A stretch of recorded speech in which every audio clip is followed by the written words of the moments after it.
Paranormal investigators Ed and Lorraine Warren take on one of the most sensational cases of their careers after a cop stumbles upon a dazed and bloodied young man walking down the road. Accused of murder, the suspect claims demonic possession as his defense, forcing the Warrens into a supernatural inquiry unlike anything they've ever seen before. It's The Conjuring 3. The Devil Made Me Do It.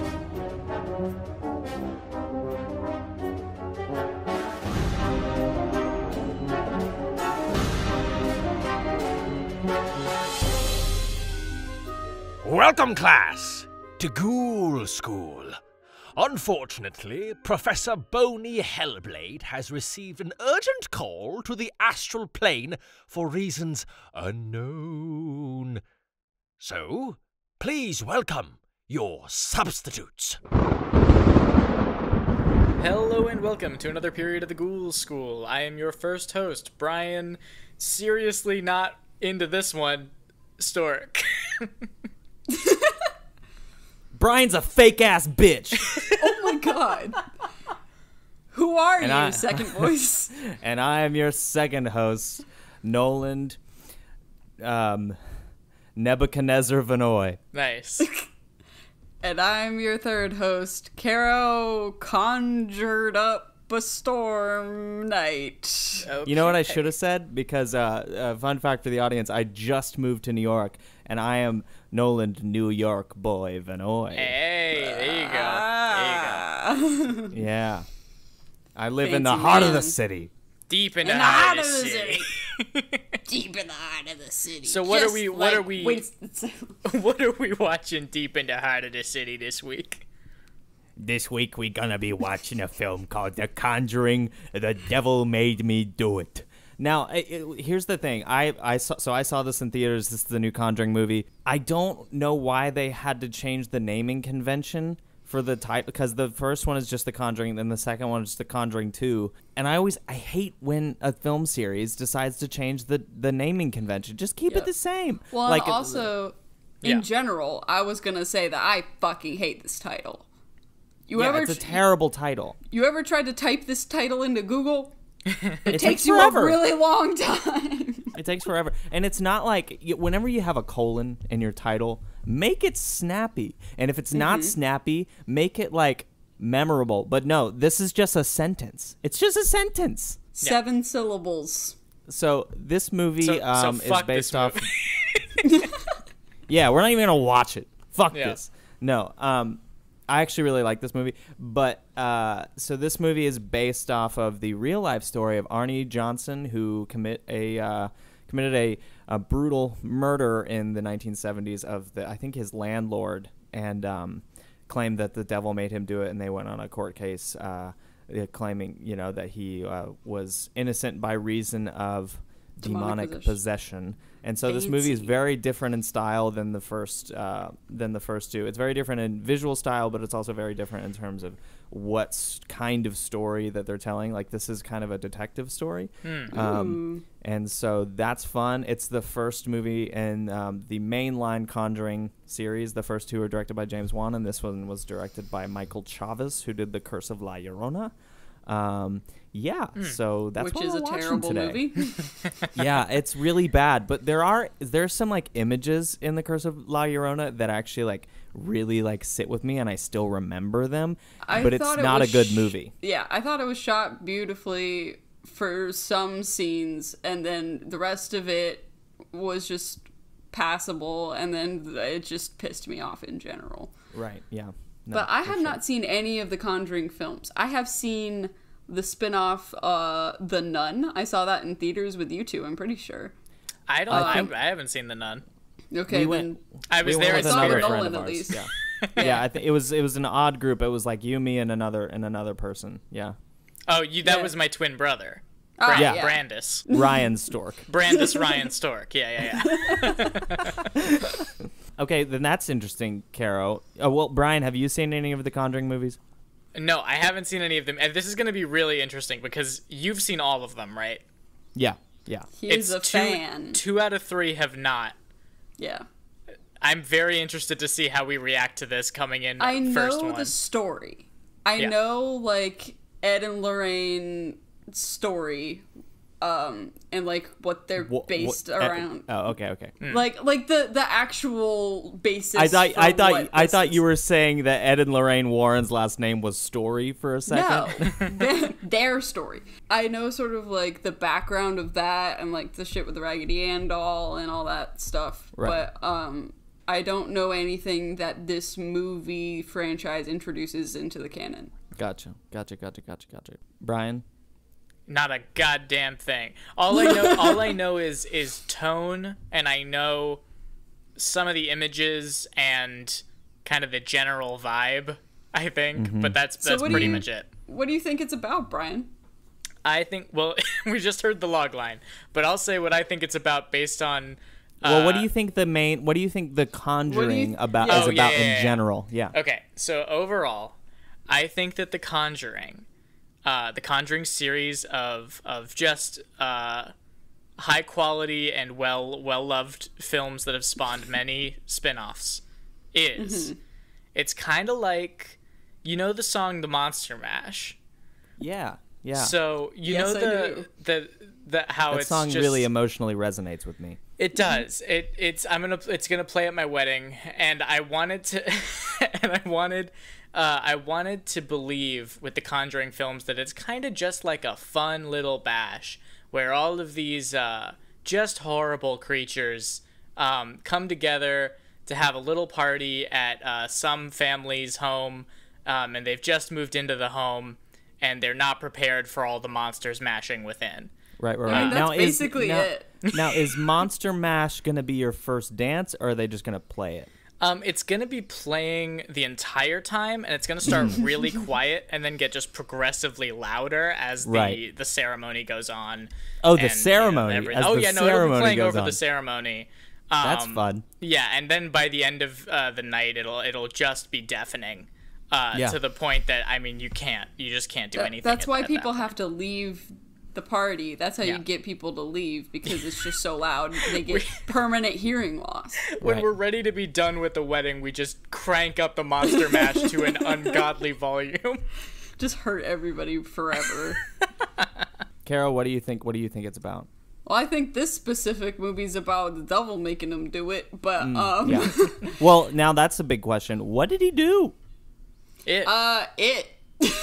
Oh shit. Does that mean he had sex with Pennywise? I was gonna say, this man had sex with Pennywise, and he's so embarrassed that he had to go into court and be like, guys, I promise I was possessed with something. I don't know what it is.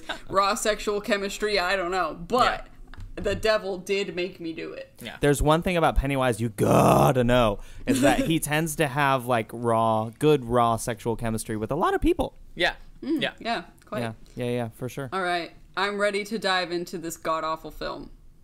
How do you know? You haven't even seen it yet. It's gonna scare the shit out of me, which means I'm gonna hate it. There's such immediate negativity coming from 2/3 of this podcast about a series we haven't watched. Yeah.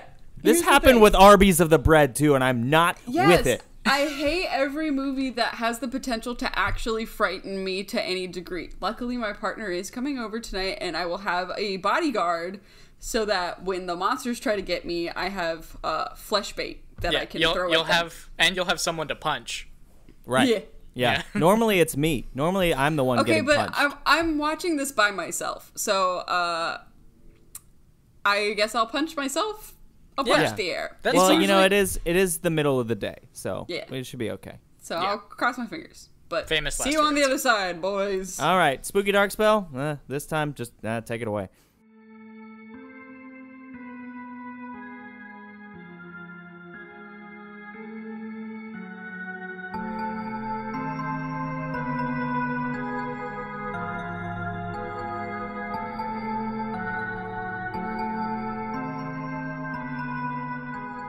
So, the Conjuring movies already had a good bit of Satanic Panic in them. But holy shit, this movie. This one's got a lot. There was a significant period of time where I was certain that they were going to meet God. Yeah. I was like positive about it. Like, God is going to show up and be like, anyone who's a Satanist is gonna go to Right. hell. Goodbye.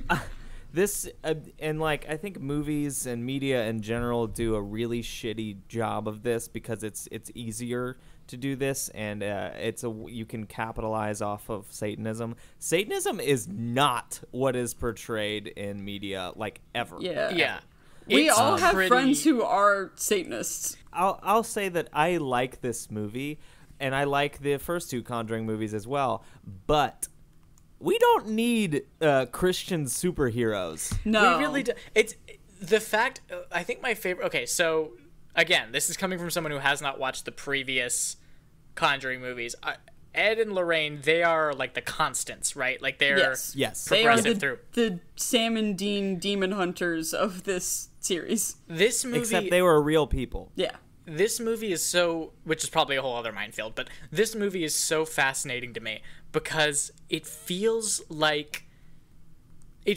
the most like your like kind of Christian uncle, like aunt and uncle who are kind of in their like 50s and they're you know going around doing stuff, and this movie is like them as superheroes. Like the running thing of this is that the guy keeps forgetting his pills, and it's not a joke. It's like a it's an addition to like the horror and like the suspense is that this man has forgotten to bring his pills. Heart problems. Yeah, Right, Like right, there are yeah. whole sections of this that had to do with them that could play as like commercials for like heart medication, Yes. or like Activia or something. Where it's I just- totally had a moment where I was like, this is like a medication commercial that I'm watching right now. like the where we leave them, like literally, because there's this Especially the one at the end. there's this repeating motif thing that keeps coming up where it's how Ed and Lorraine met, and it's in like the I don't know what, like the 50s. It would have been the 40s. Yeah. And it's them under this gazebo in the rain, and it's, you know, them looking at each other, and it's like all beautiful and stuff. And then and there's also the way that their story ends, which is him having forgotten his heart medication, and then she opens up her locket that's got a picture of them in it, and she takes It's the picture of their daughter, actually. Oh, okay, gotcha. And she takes out a pill like that she has stored in there for him, and he takes it, and I'm hearing like the canned advertisement music, and they're like, Always be there. Right. And also, let's just get this out of the way. The flashback to them meeting. it's so Yeah. boring. Well, it's not. Yeah, sure, it's boring, but like, that's their first night together. Yeah. What? Like, it just it looks like he fucking proposed to her. Yeah. Like, He also looked like a ghost to me, and I'm not really and sure also if that's just... neither of those actors look at all like Vera Farmiga or Patrick Wilson. Yeah. I will say from here on, since this movie is still in fact in theaters, we're gonna spoil the fuck out of a lot of shit. Oh, I literally just spoiled the whole end of their arc there. Yeah. But that's not like the main plot. But It's fine. We're gonna spoil the fuck out of everything. You know the drill. Yeah. But I thought that like I couldn't tell whether this movie wanted to scare me or wanted it to be like a romance movie. Yeah, The it's- amount of time they spend on that is like The Conjuring 2 does the same thing, where James Wan even said that like he wasn't going to direct it originally, and then he saw what Warner Brothers was doing with it, and he was like, "No, God, just let me do this. And if stop I'm it." going to do it, you're going to let me do exactly what I want to do." And he was like, "I wanted to tell a love story disguised as a horror movie," and I think this movie does it as well, but doesn't do it quite as well as The Conjuring 2 does. it bored Yeah. me more. Like I thought that their chemistry was fantastic. I think every time I've seen clips of the other movies that they like specifically her what's her last name? Farmiga. She's carrying this whole series on her goddamn back. Like Yeah. somebody book this woman a massage. But I mean, Patrick Wilson's awesome. Yes. But I mean, But she's doing all the stuff. yeah, in this movie, she's doing the especially. heavy lifting. Her and Patrick Wilson's chemistry is incredible, and I believe their love story.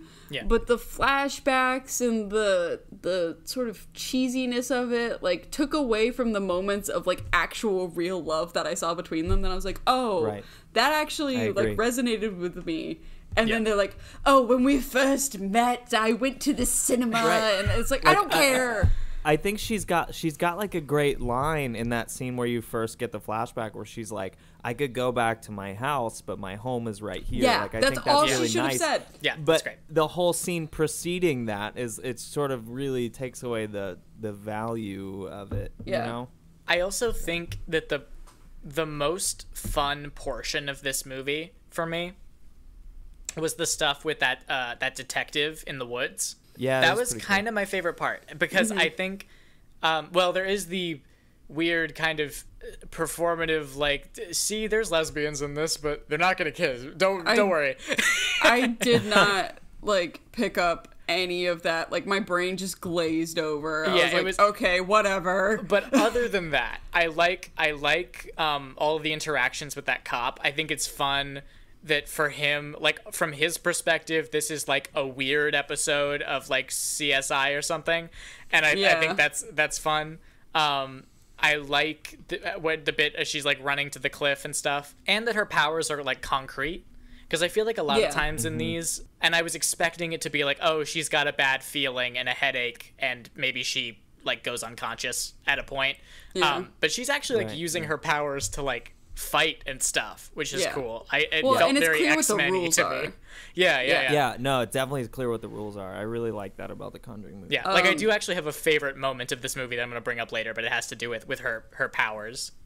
Did y'all like this movie? What was your? I'm not sure.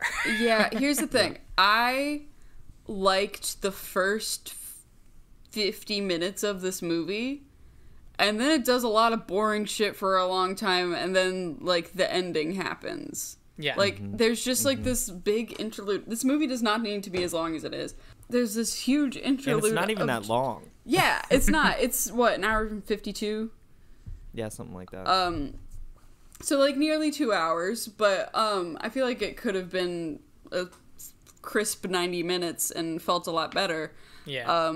Because for me, there was just like this whole point from the midpoint to like the last 25% of the movie that I was like, I don't remember anything that just happened. Like this was a whole bunch of nothing. There was no progress made. There was no interest. It was the time that the movie was like, oh wait, we have to be scary. Yeah. Right. Yeah. So let's do some spooky stuff, and then we'll go back to what we were doing. I agree with that. I wanted more. I feel like it didn't fully deliver on the premise, which is that this one is them trying to prove a demonic possession in a court of law. Like it really felt like that felt really interesting to me, and they barely touched it. They gave up on it. They did like a really small amount of that.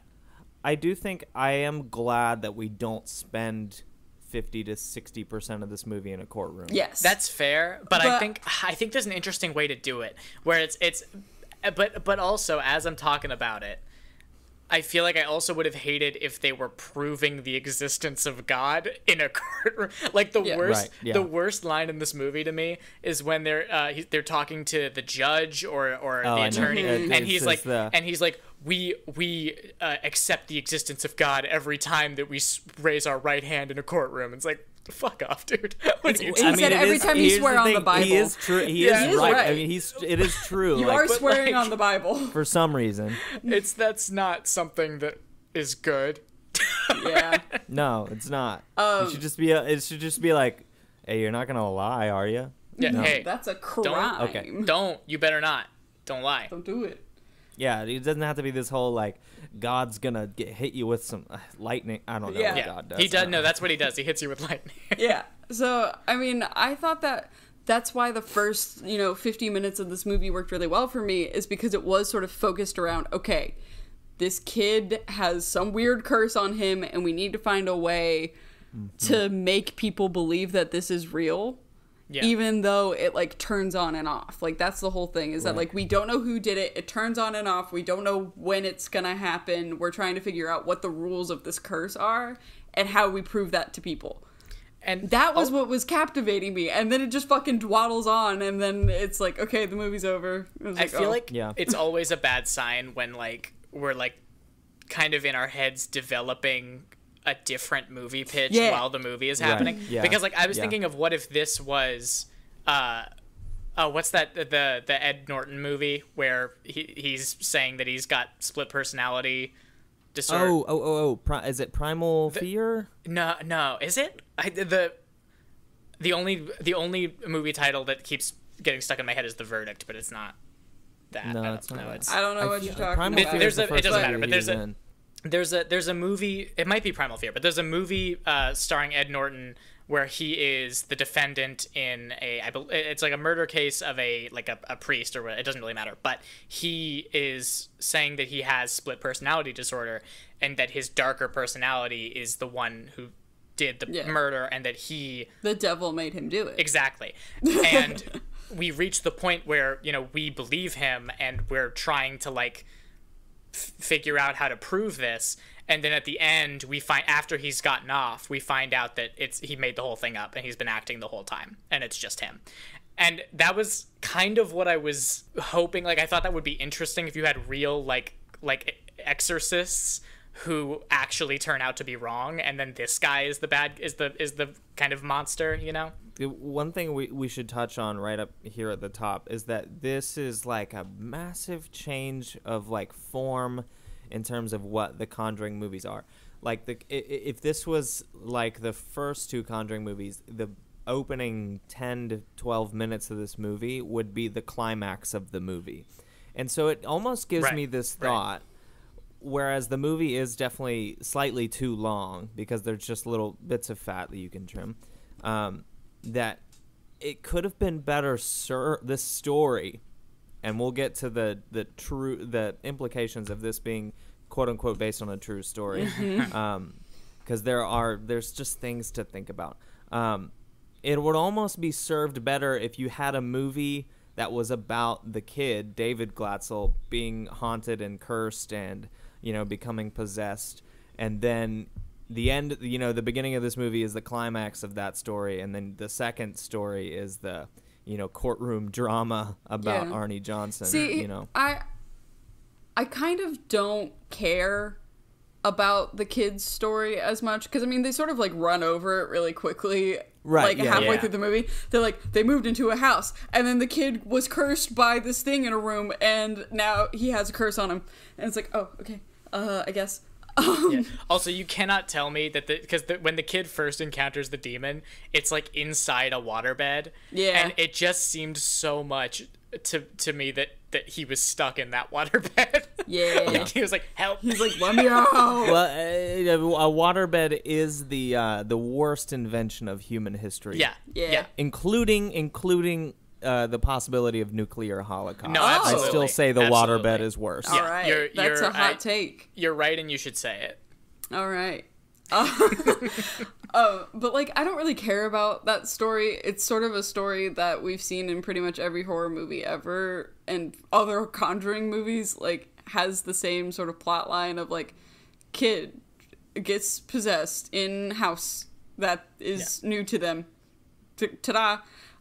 Basically, this is a hit piece on the real estate agency saying you shouldn't move into places, but I feel like it just tried to be too many different things at once. It wanted to do the courtroom thing, it wanted to be a cut and dry horror movie, and it wanted to be this weird romance character piece about Ed and Lorraine, and it didn't mold them together well. Yeah, and I think there is a way.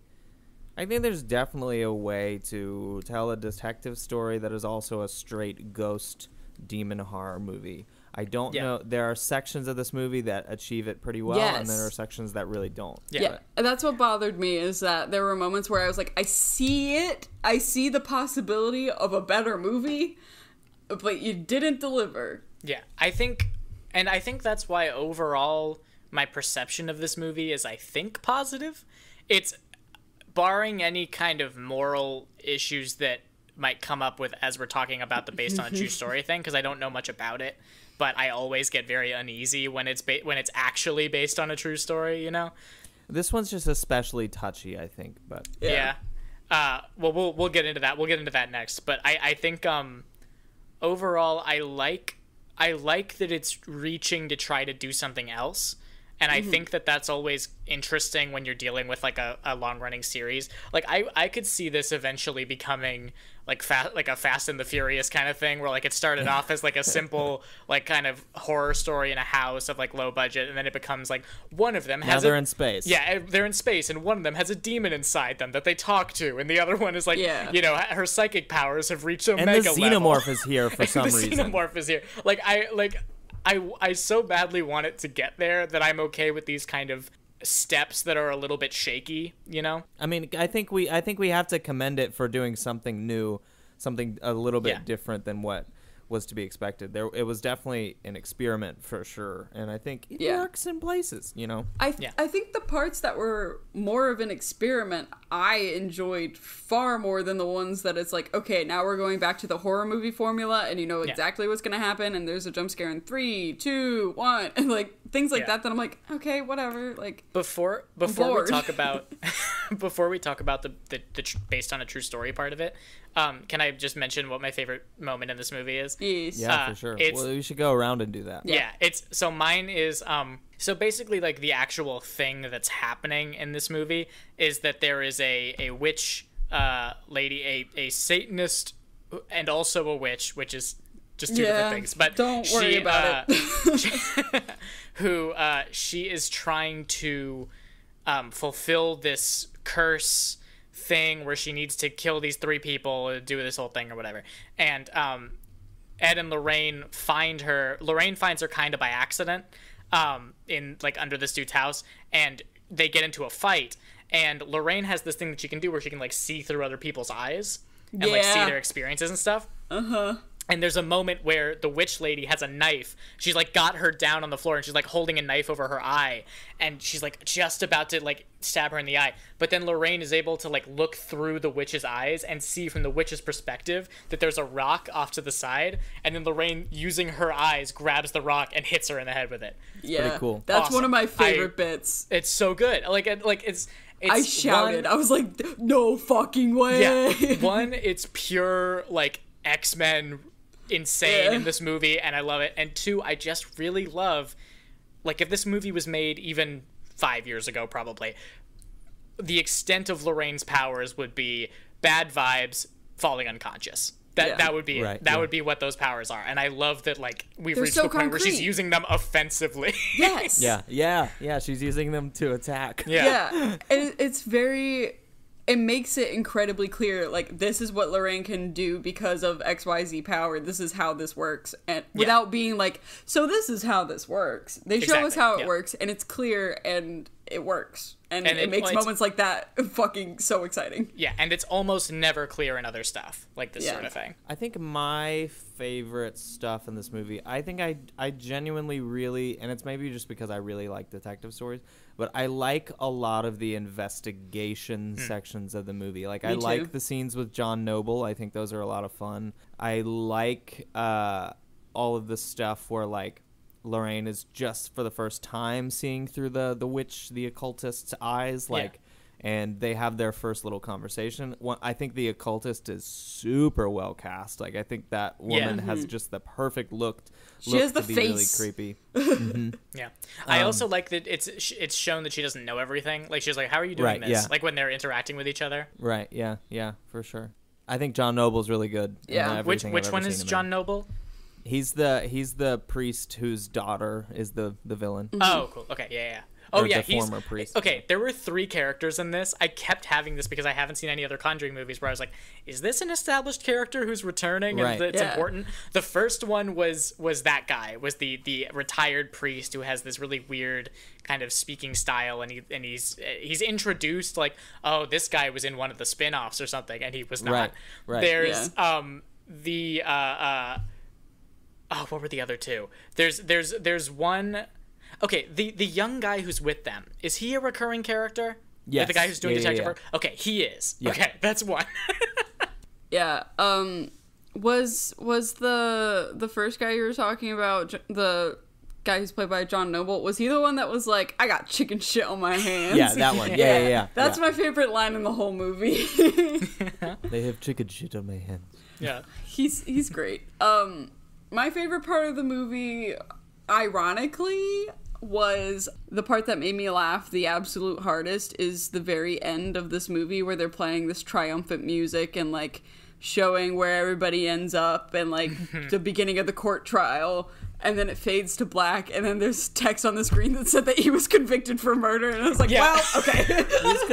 He was convicted for manslaughter. He was convicted. Yeah, they're like, oh, he's gonna do it. We're gonna prove his innocence. He was really possessed. They all saw it. He was convicted. It's like, oh. Unfortunately, Ed and Lorraine forgot to prove his innocence. Oops. They were too busy fighting a demon that they didn't remember that this was a criminal proceeding all along. Oh, God. So, to start the conversation about the whole based on a true story thing, let's talk about what actually happened, which was that David Glatzel, the kid, the 8-year-old, was quote-unquote possessed by something, and they were holding an exorcism. And Arne Johnson, who was a 19-year-old dating David Glatzel's older sister, was at said exorcism and said, like, take me instead, like, leave this fucking kid alone. And then I think like, maybe a couple weeks later, I'm not sure the timeline, murdered his landlord after the two were just like having a couple beers, and I think his girlfriend was there. So Arne had no history of violence or anything like that, and it sounds like this the landlord guy, his name was Bruno Ganz, or I think that's just what the movie calls him. I don't know if they actually released his real name. Was a little bit of a piece of shit and may have been trying to assault his girlfriend at the time.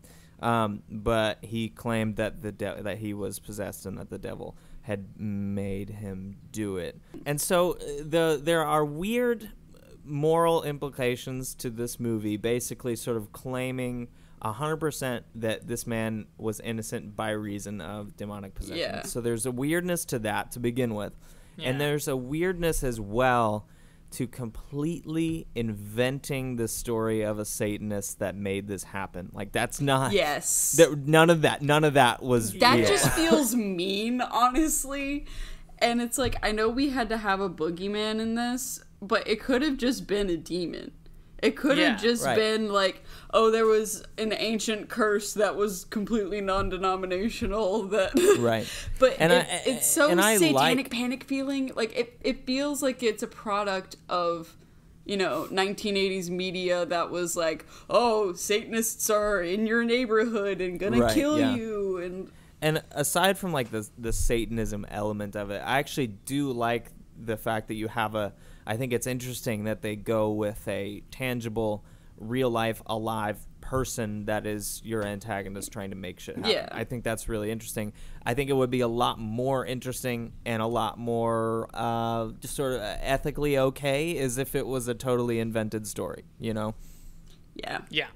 There's no reason for it to be this real thing. And it also, I just think the way that it presents that he is innocent, no contest. Like, they don't ever get him like psychiatrically evaluated, really. He's just sort of under observation for a bit. They put some holy objects near him and they're like, well, he doesn't react, like, guess he's not possessed. And then they're like, oh wait, it's a curse. And it's like the readiness that it has to accept this true, like, based on a true story. Like, I get that the demon has to exist and it has to be real for the movie to work.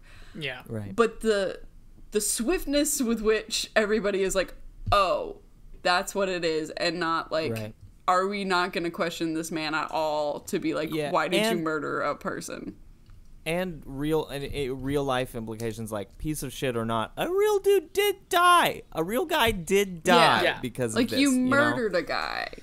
Yeah, and also, it seems like in the sequence where he's kind of starting to hallucinate and stuff, where he's gonna kill that guy, it seems like they're also implying that he's seeing, like, he's hallucinating that this guy might be, like, trying to, like, make hurt moves his girlfriend on his girlfriend, which is just another layer of, like, why? Well, he deserved it, and it's so it's one saying he deserved to die, two saying this kid was hallucinating, three, like, it's like there's just layers of, like, this is not good. Yeah. It needed to be clear on what he was seeing versus what was actually happening. And I get that, like, the two blending helped us put us in his perspective, but in order for us to ethically reconcile with the events of this movie, we needed to know a little bit of the truth that he didn't. I enjoyed parts of this movie, but then every time I thought about it, I was like, they're really trying to, like, say this man was innocent without any speculation. And also doing it in a way that's like, oh, isn't it so scary that this could happen to anybody? And, like, it's like a playing up the fact that it's like, oh, somebody could just get possessed and become a murderer, and then they'd be completely innocent for the murder that they committed because they were, but yeah. And it's tough in a universe where all of this, where like 4 or 5 movies worth of possessions very publicly have happened. Yeah. That it's like, how is this not accepted as a thing? Yeah. Like, they that have happens in this world footage from their exorcism. If that footage existed today, we'd all be like, yeah. I do like the moment where they're like they're talking to the judge or the defense attorney. They're talking to the defense attorney and they're like, come over to our house. We'll introduce you to Annabelle. And they just ostensibly show her the movie funny. Annabelle. Yeah. She's like, okay, hard this is real. Cut to her being like, we are believing in demons now. I really love that. I think love that cut is the best cut in the movie. It's her so face. good. Her face really sells it. I audibly laughed. It was delightful, truly. Are we ready to hear some of these whack ass reviews? Oh yeah. Yes. All right. These are all from Letterboxd. Is by John. 3 stars. I know Vera Farmiga's back hurts from carrying this entire franchise. Also, Patrick Wilson, if you read this, I'm free on Thursday night and would like to hang out. Please respond to this and then hang out with me on Thursday night when I'm free. He is a hottie. He's a hottie. And probably a really cool guy. Yeah, like, he in this movie, I don't think I've been attracted to him and stuff that I've seen of, like, the other movies, but for some reason, something about this movie, I was like, yeah, he can get it. It was the heart disease. It's funny because he's like, they aged both of them up big time in this movie. I feel like they look significantly younger in the previous 2. Well, he looks incredible, and so does she. Like, she's beautiful in this movie. He's got this moment that, like, stuck out to me like crazy. So much so that when I saw it in theaters, I, like, looked over to my sister and was like, why do you say it like that? But because he's never done it that way in the first 2 movies at all. But he says, alls we're saying is. Yeah. Look, alls we're saying is. This review is from Bobby Finger. 2.5 stars. Oh, nice. My boy. I trust everything he has to say. 2.5 stars. Just, me as the judge hearing this case. ... Okay. No. Okay. All right. I guess. Manslaughter. This one's by Alba. 3 stars. What if I lie and say I need an exorcism just so Vera Farmiga comes to hold my hand while Patrick Wilson says shit in Latin? Nice. Sounds like a good afternoon. This one's probably my favorite. 4 stars. Feel like pure shit. Just want Ed Warren to build me a gazebo. Yeah. Yeah. I think we could all use Ed Warren building us a nice gazebo. That's true. This one is one that I resonated deeply with and was also a problem that I had with this movie. Confusing as hell if you low-key have white people face blindness. 1 star. I would agree with that. I had a really hard time keeping track of who was who. Except for, like, older brother that's possessed, young brother because he's a literal child, and then Ed and Lorraine. That's all I had. Oh. He's also, younger brother is also Wiccan, Billy Maximoff. That's where I knew him from. He's cute as hell. He's a cute little guy. Speaking of that kid, that trope, like, Karen and I were so distracted by it when it first came up, of the little kid who asks the adult, like, a very like adult question to ask. Like it's a very common trope where he goes, "When are you gonna ask my sister to marry you?" Yeah. And, like every time he came back, I just wanted him to be like, "So when are you gonna open a joint checking account?" Yeah, like this unnaturally wise child. Yeah. Do you have a 401k? I feel like you need to start looking into your Social Security. Do you know what a Roth IRA is? This one's from Liam F, 3.5 stars. If there's one thing that we can take away from the Conjuring series, it's that no one should ever buy a house. Yep. Absolutely. Yeah. Except do buy a house and stop renting. Yeah, for real. Yeah, man. This one's from The Real House. They must be another podcast. God damn. 3.5 stars. They said they did Satan dirty in this. Actually, a really nice chap. I've met him. Yeah, he's a fucking cool guy. He's Look, a fucking cool guy. He just wants people to like have sex and like have a good time. Yeah. Like, We've that's all Satan all wants. met Satan, bro. You're not He's special. chill. Yeah, this movie's opinion towards Satanists was very like, I don't know. It just feels so out of touch with Oh yeah. modern society. It's just not like researched or anything, like Satanism you know? is not like that, and we've known that for some time. And I'm sure actually that the filmmakers do know that. Yeah, they just needed a boogeyman. Well, because they exactly. even like kind of couch it in just being like a vaguely occult. Yeah, Like it's Right, like yeah. they give her a big room full of just generally occulty things, and it's like you know it's that. This makes sense, right? this one's from... Also, was there just a framed photo of the nun in the background? Yes, Why? because that's a thing. That's a thing in the second movie. It's a thing. So it's not like just. it's no. He like has a bad dream because the nun is haunting the Warrens. And he doesn't know what it is, and he was a painter, so he just like got up to try to get it out of his head and painted it. And Okay, but the thing all right. is I don't know why they hung it up. for Yeah, fun, weird decor. to choose to hang that art up, but you know, yeah, it's fun. This one's from The Right Opinion, who's actually a YouTube channel that I watch quite frequently. 2.5 stars. Just alternate title: The Conjuring. The devil made me knock over the Fruity Loops. Because in the beginning of this movie, the devil did just knock over like some fucking tricks or something, and was like, "Oopsies." Because it's confirmed that everything that was happening there was that witch lady. So Yeah. I like that her opening move was to knock over the Fruit Loops, Yeah. and then have a rat just bound out of there. Yeah. It's pretty good. This one, I also feel deeply. 4 stars. I just want a demon to possess me so I can get my back cracked for free. What? Because of the insane contortionist shit that... I thought you said bat cracked. Ah, yes, I was like, my what bad. the fuck is this? I will say there was a moment during the opening exorcism where David, like, turns nearly inside out. Basically, like, his head goes underneath his back and, like, over to the side of his leg. And I'm like, I could probably do that. I'm literally about to say, oh, Kara could do that. I literally Yeah. was sitting in bed and I was like, I could probably do that. And I, like, bent over a little bit. I was like, yeah, I could probably do that. Give me a little bit of stretching and I could do it. This one's just 2 stars. The girl bossification of the Conjuring series. What? Mm-hmm. I don't know if it's not little girl bit. boss. It's not girl boss as much as it is Christian superhero. Is Patrick Yeah. Wilson the girl boss? Yeah. Yes. Cool. He's all of our girl boss. He's the girl boss in all of our hearts. He'll build you a No, gazebo. Patrick Wilson is daddy in this movie. Oh, yes, Yeah. absolutely.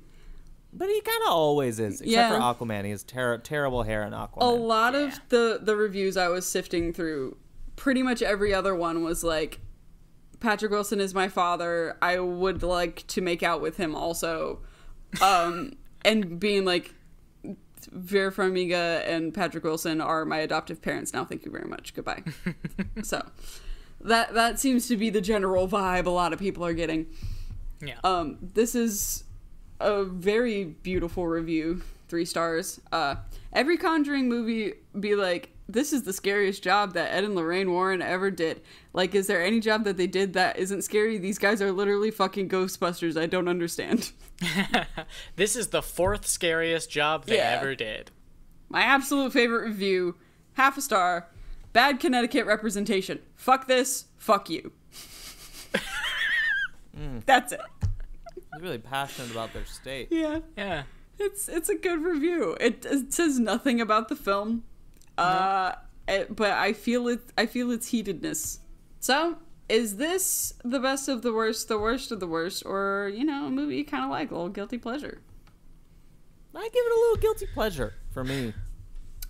I'm going to say best of the worst because I was bored out of my mind for a lot of it, but there were glimmers of competent filmmaking that I really appreciated that were enjoyable to me. Like, I would rewatch the first hour of this movie and then skip over a bunch of shit and then watch the end. I think it's really, really well shot, really well it's acted. beautiful. Yeah. I'll say best of the worst under the proviso that it continues to get progressively weirder. Like, if it just goes back to business as usual after this, worst of the worst. Yeah. I think that it gets points taken off for Satanic Panic and for saying that murder is okay. If you were possessed, I guess. Yeah. Drunk out of 5? It's not really a drunk movie. I'm saying like a 1 or a 2. You know, crack open a beer, put this on. It's whatever. But Yeah. Yeah. Solid 2. You can be a little dumber for this movie if you want. There's no merit into getting trashed for this movie and it getting insane because you're trashed. You know, like, it'll just be like, okay, it's basically the same experience. This movie makes you drunk no matter what. Yeah. So. All right. Well, we hope you've enjoyed our episode this week. We hope you don't get possessed by any lurking demons around or cursed But if you do, by an occultist. let us know about it. Yeah. Yeah, let us know. We can come and take care of it. Yeah. I mean, we'll read Latin to you. Yeah. Yeah. Hold your hand a little bit, you know. Yeah. Hold Switch, your hand. switch. I can speak Latin. Actually, I actually normally speak in Latin to everyone else that I talk to, Yeah, other than that's when true. I'm on this podcast. That is It's my really that was my difficult. first language. Yeah, we actually, for the first few episodes of the podcast, had to get in a person to dub over all of Nolan's lines in English. So, Right. Yeah. Yeah. Well, because like that was what we just spoke around the house when I was a kid. Yeah, I constantly Totally have an English to Latin dictionary on me when I'm around Nolan. It just gets so confusing sometimes. Yeah, it's really helpful. Yeah. Thank you. Yeah, so if you are possessed, you can email us at ghoulschoolofficial@gmail.com. You can also send any requests for any films you want us to watch. You can also subscribe to us on Apple Podcasts, Spotify, Overcast, all of that jazz. If you would leave us a review on Apple Podcasts, that would be fantastic. It helps other people see our show. Subscribe to our YouTube channel. It fucking rips. Smash the subscribe button. Oh man, it It's feels worse like every losing time. power every time. But it's still getting worse. Yeah. Brian does some cool edits over there. It rules, and you should check it out. Send it to a friend. If you think a friend would like this podcast, you should let them know. And if you don't like this podcast and you don't think your friend would like it, Go you should, fuck yourself. You should still tell them about it. And I really appreciate you listening to this entire thing to get Yeah, here. good job, honestly. Yeah, thank you. And you can also follow us on our Instagram at Ghoul School Pod. All of our links are in our bio. Thank you. So to just go out there and don't move into a new house. Yeah. Get Conjuring, everybody. Yeah. Well, full eyes, clear hearts. Can't lose. Good night. It seems another period is at an end. Also, Professor Hellblade has returned from his business on the astral plane. When asked about his time there, his mind seems to fog, his eyes turn glassy, and his gaze settles far into the distance. The only clue to his experience on the other side? A crude drawing on his palm, in heavy black ink, of a ship. So, be sure to join us again next week for another lesson in terror!